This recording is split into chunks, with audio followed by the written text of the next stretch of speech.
Isang linggo matapos ang pananalasa ni Super Typhoon Uwana, ramdam pa rin ang matinding pinsala sa malit na komunidad ng Bagong Baryo sa Barangay Bunuanga sa Tagupan City.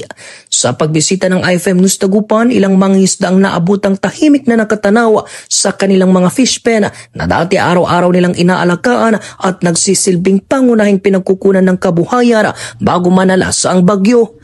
Para kay Mang Bernard, isang mangingisda sa lugar, masakit tanggapin na ang pagod na ibinuhos niya sa pangangalaga ng kanyang fish pen ay nawala sa isang iglap na lalo pang nagpahirap sa kalagayan ng kanyang pamilya. Nanunutan ko kada kinto mo kaagaw, nanunutan ko sakit at gilnaong ta simpre, tartar mo may ipapaka mo. Pait, sabit ganito. Sa kabila ng malaking pagkalugi at pagkawasak ng kanilang hanap buhay, bakas pa rin sa kanilang mga mata ang pag-asa na hanggang ngayon umaasa silang maabutan ng konkretong tulong upang muling makapagsimula. Wala ni maraka pa ni tulong dan no singa waiter na gobyerno na may para po na nalamot. Mararakot po mo. Salamat man ko man.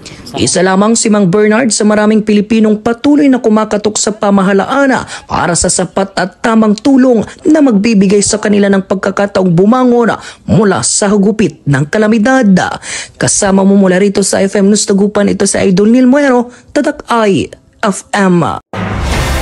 IFM News. IFM News. IFM News.